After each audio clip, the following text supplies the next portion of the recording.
It's your Thursday Daily Delivery. I'm Michael Rand. Thanks for listening again today. Good show coming up. Chris Hine from the Star Tribune, a semi-frequent guest, even this time of year where the Wolves are in the midst of free agency, getting ready to, getting ready to get the training camp underway here in a while, but they're still relevant right now, making some moves. Chris and I will go through what they've done so far this offseason, kind of reshaping the roster, kind of the spots like 8 through 11, which maybe doesn't sound all that important sometimes. The more interesting headlines are, what are I going to do with Karl-Anthony Towns? And I admit I get gripped by that and kind of future forward looking types of things, but those 8 through 11 spots can be pretty important on a roster, especially when there's injuries, when you need depth, when there's a night where your starters aren't playing well, whatever the case might be. I think the Wolves have done a pretty good job so far in free agency, either keeping some of their own guys or signing, relatively low cost but proven players to fill those roles. So Chris and I will kind of talk about what the rotation might look like in this upcoming season and honestly where they do stand right now with Karl-Anthony Towns. So listen for that here in a little while. Got some Minnesota United and some Lynx thoughts towards the end of the show, as well as a correction or two from a couple of past shows. First, though, what did I miss? We talked about this maybe a week or two ago when Alexander Mattison was on, the Vikings running back, who is taking over ostensibly as the starter this season, 25 years old, not old by any standards, really, not even by running back standards yet. But, I did ask him when he was on, kind of, the shelf life of running back seems like it's getting shorter and shorter and shorter.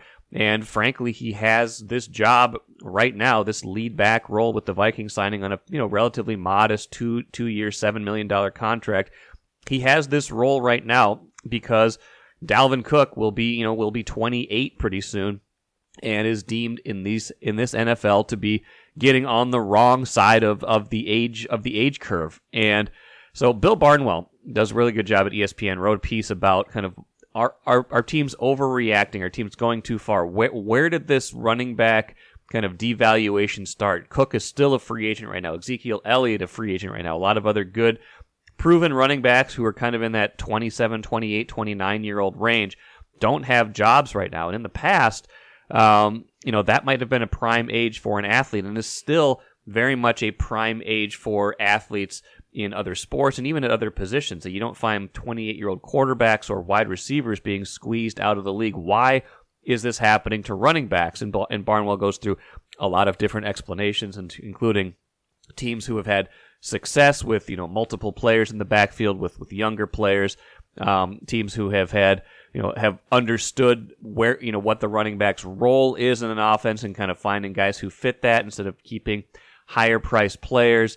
That kind of started with different coaches, and frankly, that running backs do tend to wear out because they take there's a lot of physical toll on a running back. As far as skill position players go, they get hit a lot. If they're carrying it 300 times a year, maybe catching it even a little bit more, that's a lot of contact for a running back. A lot of heavy contact early on, a lot of fall into the ground, a lot of wear and tear on the body that just does that to a player. But it's just one of those things that continues to bother me, but I understand it. And I think it's just kind of a part of modern sports. And I think that's kind of the easiest way for me to kind of grapple with what's happened to running backs. It's teams finding efficiencies. And, a lot of these leagues are salary cap leagues, or even if they're not, like baseball, there's some competitive balance tax. And there's also, teams that have a lower payroll are looking for ways to find lower cost alternatives, things like that.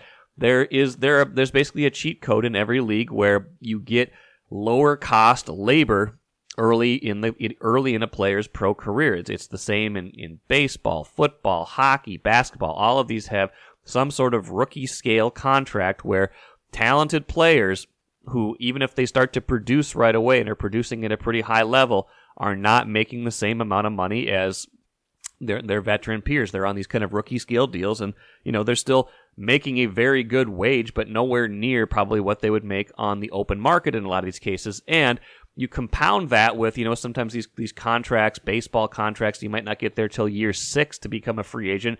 If you don't break into the majors till you're 24, you might not become a free agent until you're 30. I think that happened to Brian Dozier several years ago with the Twins. Like by the time he was good and established, he was deemed to be kind of on the wrong side of 30 by the time he became a free agent. He never exactly cashed in fully on the seasons he had when he was younger. It's happening to running backs all the time. If they come into the league at 21, 22, and then they get to 26 or so by the time they're going to be free agents, a lot of times they're cast aside before they get that big first payday. Now, Dalvin Cook did get a relatively big first payday. He did sign a first big contract off of his rookie deal that kicked in, I believe, in the 2021 season. So 2020 season.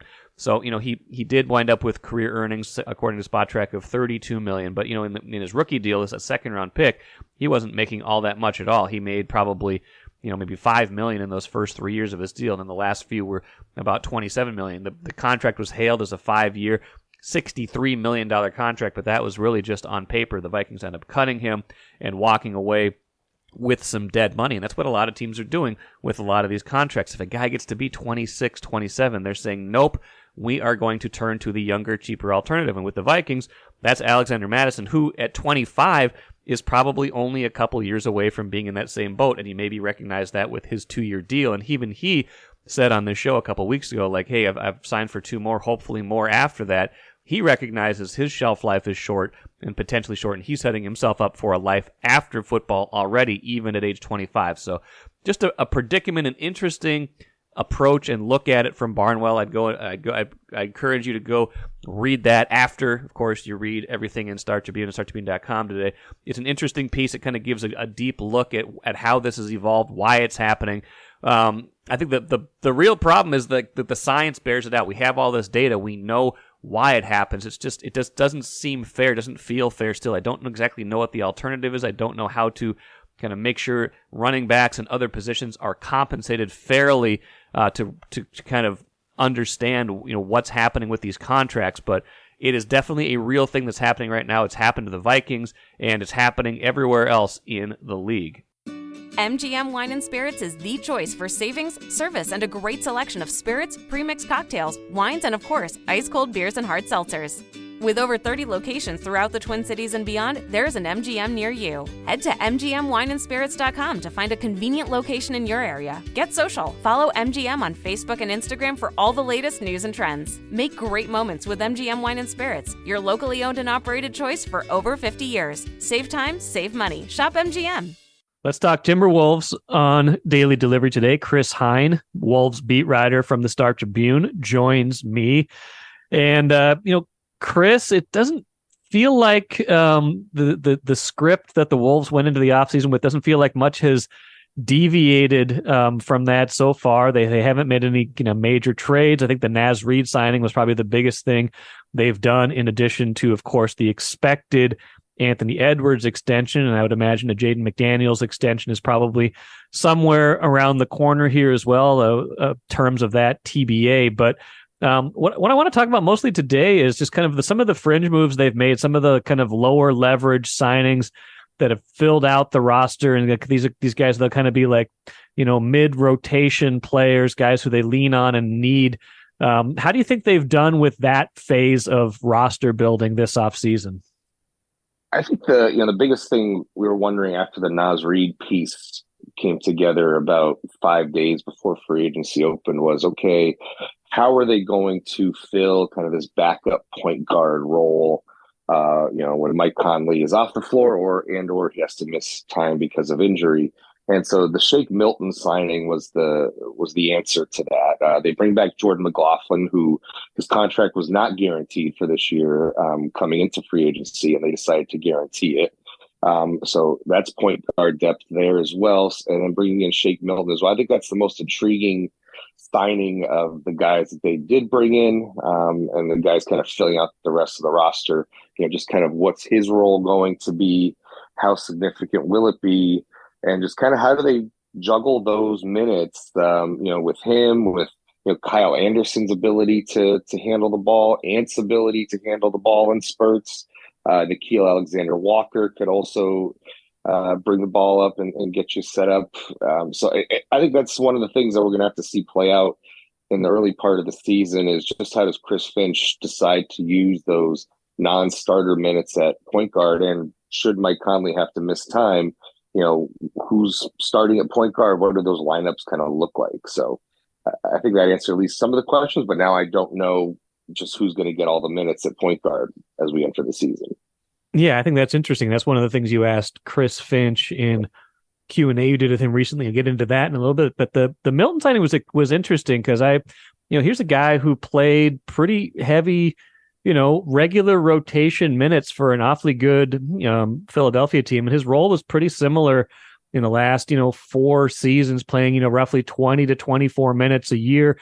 He played a decent amount in the playoffs as well. I don't know if I was surprised, but it seemed like the terms and how available he was, that was surprising to me. Yeah, he kind of fell out of the rotation late in the season and in the playoffs, which is maybe some of the diminishing value there. But you're right. You look back at the numbers, and he was a significant part of that team. And when Maxey and Harden were hurt earlier in the season, he filled in pretty well for them. And I think they were like 7-4 or something in the games that he started for them last season. One of those games, one of those losses was against the Wolves back in November, and he had a really good game that day. He went like 10 for 15 from the floor in that game, and it was a really entertaining game, in part because Shake Milton played so well. So he's kind of he could be streaky, almost like in some ways the way Jalen Noel could be streaky in terms of his scoring, right? But I think with a little more point guard natural fit than Jalen Noel was. Jalen Noel was more of an off-ball, fit. I think Shake Milton is more of an on-ball fit for this team and what they're looking for right now. So we'll see how that plays out. Troy Brown comes in, kind of a Taurean Prince facsimile in a way. After Taurean Prince goes to the Lakers, Troy Brown comes from the Lakers to Minnesota, almost like a de facto trade in a way. After the Wolves didn't guarantee Taurean Prince's contract and waived him. So kind of a similar idea, at least in concept, of what Troy Brown will bring. A little bit of shooting, some length on the perimeter. One of the people who covers Lakers told me like he tries hard on defense. Sometimes his physicality isn't quite up to what it needs to be on the defensive end of the floor, but he is a willing defender to get in there and mix it up. So that's kind of going to be the 9th, 10th man kind of minutes. And I think what will be interesting is, can some of these younger guys on the roster maybe push for those minutes as well, like a Josh Minot? I think that's something I'll be kind of tracking going into training camp in the preseason. Yeah, I think they did pretty well in kind of the back end of the roster with guys who have a decent amount of track record, Milton and Brown of being the chief among them, but who weren't terribly expensive, being able to put competent lineups out there, second units, and also if you got some kind of stop gaps in case there are the inevitable injuries during the season. The Alexander Walker deal was kind of a similar vein. They decided not to go the restricted free agency route, but they got him for essentially less than they would have had to guarantee him with a qualifying offer, right? That's right. Yeah, they ended up with a 2-year deal, fully guaranteed. There's no team option on the second year. There are team options on the second year of Brown's and Milton's deal, but it's a 2-year deal for Alexander Walker. If my recollection is correct, he came in at about, was it $9 million? One of them came in at 8, one of them came in at 9, one of them came in at 10. I have to go back and look. I think Alexander Walker came in at 2 years for $9 million. The qualifying offer I think was around 6 or 7. A little over 7, I think. Yeah, a little over 7. Yeah. See, my numbers are all off. We're a week out from free agency, and I've forgotten all the numbers that I report that I reported just a week ago. That's what happens when you spend a couple days in Vegas, I guess. Some memory brain cells diminish. They got him for a little less than the qualifying offer. They really liked him. He's a good fit, and I think when you're a young player like Nickeil Alexander-Walker, you're kind of on that edge of the NBA, right? Like if you don't have a good fit in the NBA and you're kind of searching for it, you might be out of the league faster than you anticipated. So when you have a team like the Timberwolves who really likes you and you try, you find a home here, you find a niche with the team, you want to stick around as long as you can. Hence the 2-year deal and maybe taking the less money. So now you're at least guaranteed a spot in the NBA for 2 seasons, whereas you might have been searching for it if you had really, tried to go out on the open market. And the situation elsewhere might not be as good here. They value what he brings in terms of his defense and a little bit of his offense. He shot really well when he came here last season. So, I think that made a lot of sense for both parties to kind of come to a deal that looks exactly like that. Yeah, the Jaden McDaniels punching a wall towards the end of the regular season did the Wolves no favors. Probably didn't do Jaden a ton of favors either, although I think he's still going to get paid plenty. That helped Nickeil Alexander-Walker tremendously, though, because he essentially played that role in the playoffs and played it pretty well. He did. Chasing Jamal Murray around. I thought he did as good a job on Jamal Murray, who was excellent in the playoffs, obviously leading Denver to a title. But I thought he did as good a job on Jamal Murray as anybody did in the playoffs, just making it really difficult for Jamal Murray. Jamal Murray hits a lot of difficult shots to begin with, and I think if you watch that playoff run, you saw just how good he is at consistently hitting difficult shots. But I thought Nickeil did a good job of making a lot of his shots difficult shots. And there was a game or two where he kind of limited him and kind of not really shut him down, but made him inefficient. So I liked what I saw out of him. I think, I'm not the biggest fan of the form on his jump shot, but the numbers bared out that he was a pretty good shooter and has been a decent shooter for his NBA career. So what do I know? And, I think he brings an element of, I think he endeared himself to fans because he just plays really hard, yes. Right? And I think that's what the fan base really likes and appreciates. It's easy to root for somebody that you see him and he's just running his tail off, always hustling, always defending. So I think it's a good fit from a culture standpoint, from a roster standpoint, and from a personality standpoint.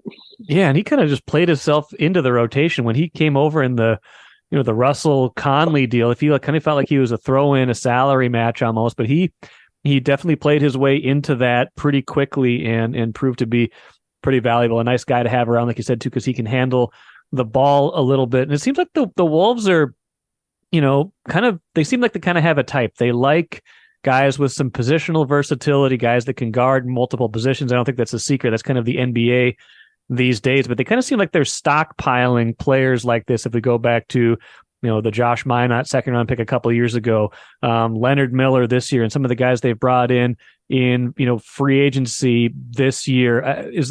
Am I onto something? Are they seems like they kind of are getting a pretty good group of guys who are like 6'5" to 6'10" who can guard 2 or 3 spots, which you really do need in this league.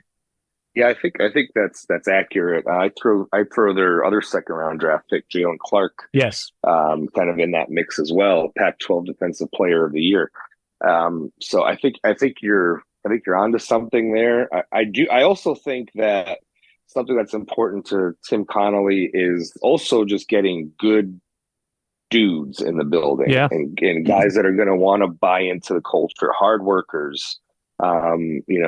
Just good locker room presences. I think that matters a lot to what Tim Connolly is trying to build here. And, I think that was borne out in the Russell for Mike Conley trade, and other moves that he's made. I think that's a huge thing for Tim Connolly. And yeah, I think you're right. I think in terms of a type, I guess you could say, is these kind of longer defenders, maybe their wingspans exceed how tall they are, that kind of thing. Because you always hear like, oh, this guy's 6'6", but he's got a 6'10" wingspan, right, or whatever, like those kind of guys.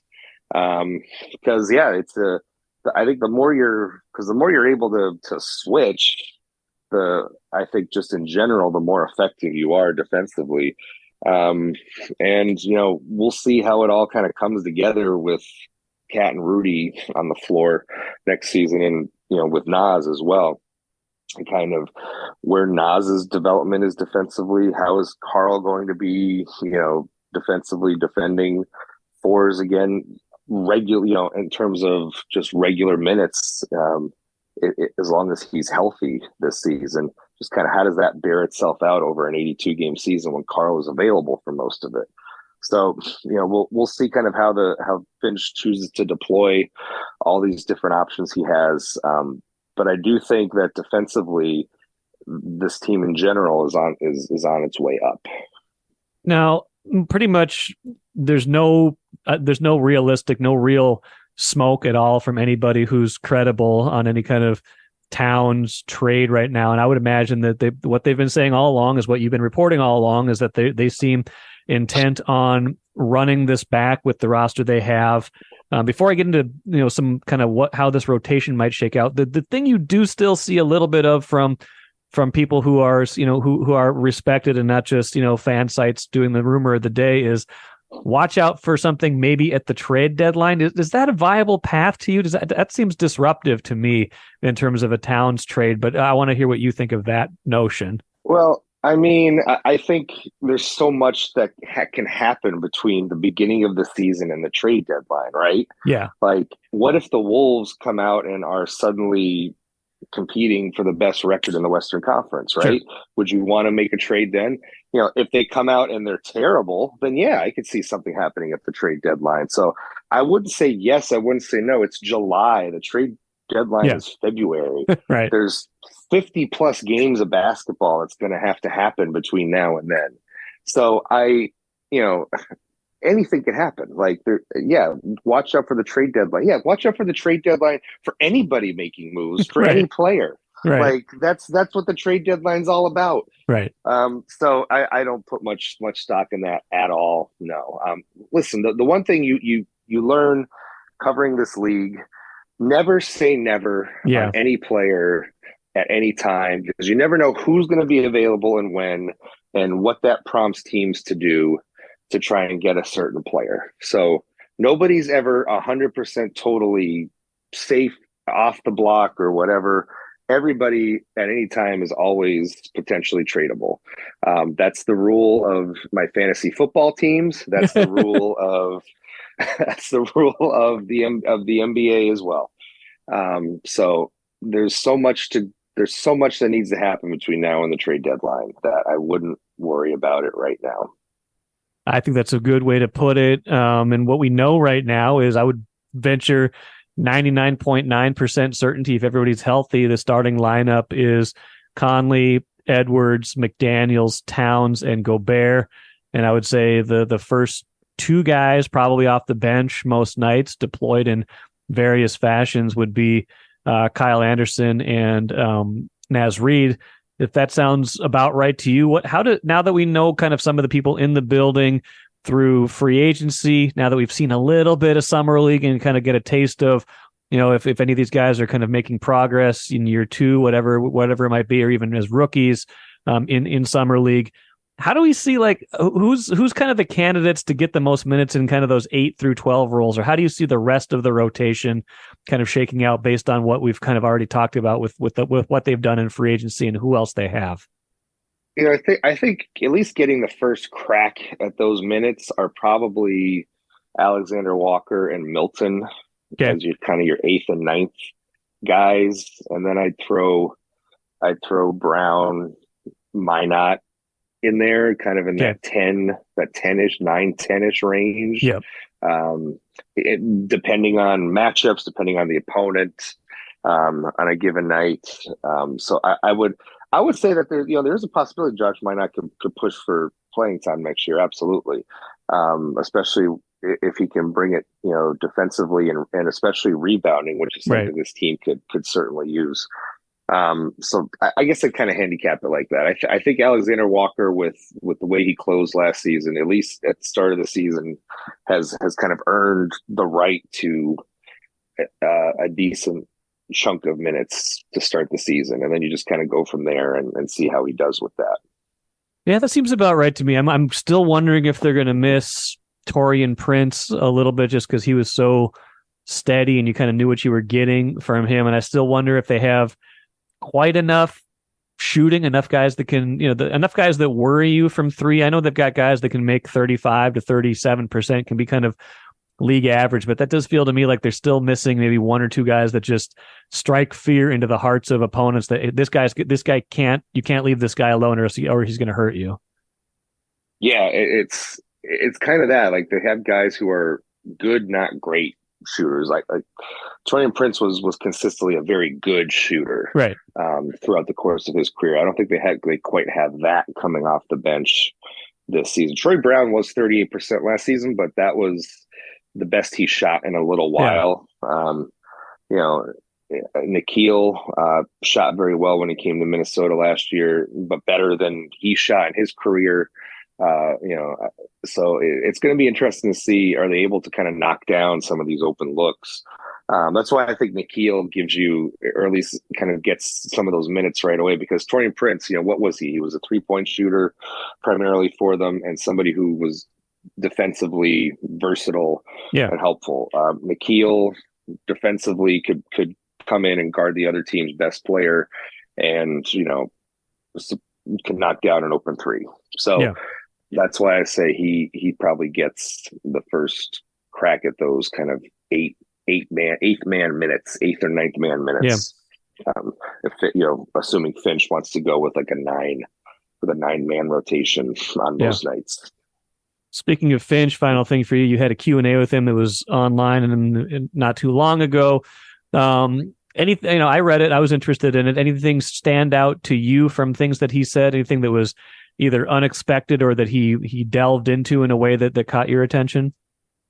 When I asked him about the guys playing internationally this summer, because last year Rudy came back and kind of needed to handle his body at the beginning of training camp. Karl was out sick for a significant length of time. And so training camp, which is when, you're supposed to be developing, chemistry and putting things in, Karl and Rudy weren't always available. Right. So, they've emphasized just kind of having, everybody in the building healthy for training camp. So Rudy's playing internationally, Ant's playing internationally. We'll see who else might be this off season as well.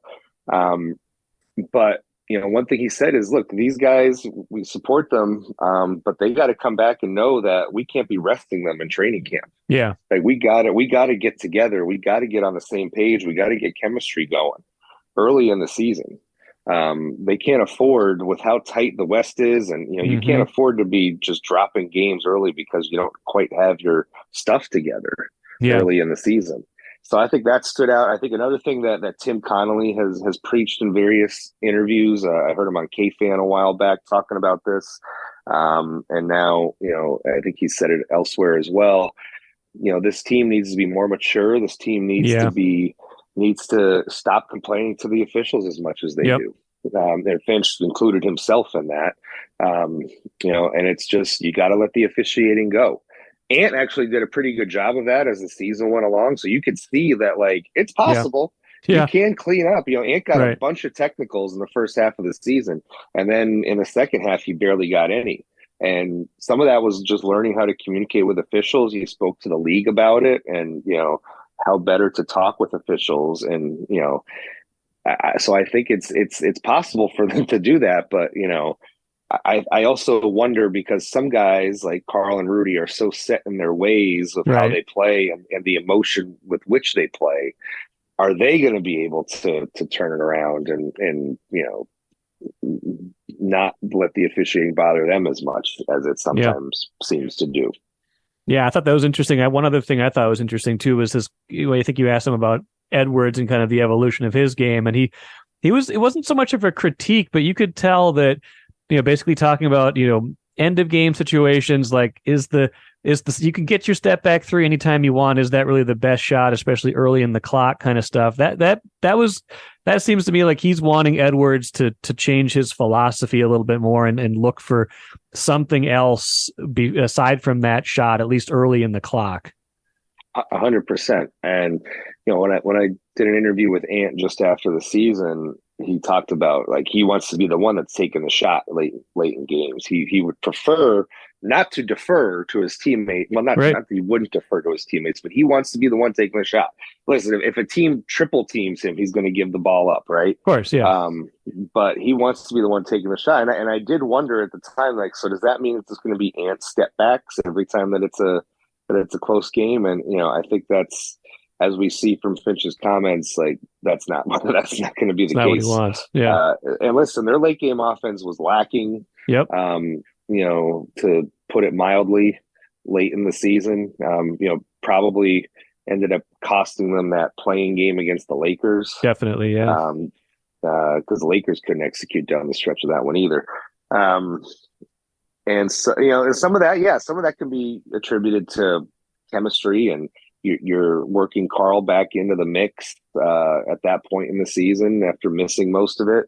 So some of that is on just trying to figure that stuff out. But at the end of the day, you're an NBA team. You should be able to run something late in the game to get you a decent look. Or you can't just go stagnant in those situations and just have Anthony Edwards dribble for 20 seconds, then hoist up a contested step back three. Right. So, I think that'll be a big focus early in the season of what we ask Finch about, and what you see in the first few weeks of the season is just what does their late game offense look like. And I think Finch's point's a good one too. It's like you can get that shot with 4 seconds left. Like that can be your everything else went wrong. Give the ball back to Ant, and he can get that. He can get basically the same look anytime in the clock. That should not be your priority look. That should be your kind of hey, nothing else worked. Let's see if this is maybe what we can get if all else fails. Well, we'll see how it all plays out. I'm sure we'll talk more before the season starts, but to enjoy some time off. Summer League full effect. We're getting our full highlights, and everybody's getting excited about the guys who probably won't play a whole lot. So that time of year is exciting, but it's been a relatively kind of by the book off season so far. And maybe that's not such a bad thing after a lot of off seasons that weren't really by the book. Last off season was not by the book. No. This one was very kind of mild. The potential McDaniels extension is the only kind of bit of news that's kind of hanging out there, and we'll see how that progresses as the summer goes along. But I think one thing that if you look at Tim Connolly's track record in Denver, he always takes care of the guys who he believes are the franchise building blocks. Yeah. And that's what he believes about Jaden McDaniels. So even if it takes a little bit of time, I would feel confident that something will get done eventually. Yeah. With Jaden McDaniels. Yeah, that sounds good. Enjoy some more of your summer, Chris. We'll talk again later. Sounds good. Thanks, Mike. Always appreciate Chris Hine coming on to talk Timberwolves, even if he keeps ruining my hopes and dreams of a Karl-Anthony Towns trade. We'll see. I mean, it's still relatively early in the offseason. Towns has only been trade eligible for like 6 days. Maybe we're overlooking something that might still happen, but the Wolves are giving no indication that anything is imminent. Maybe by the trade deadline. Just for me, it just seems like now is the time to do it, but I probably got to get past that at some point and just kind of look at this season ahead, look at it and see what their prospects are. I just don't see them being a real big factor in the West, and then that salary crunch comes a year from now. So we'll see how it plays out. I do like some of the peripheral moves they've made this year. I think Shake Milton was a good signing.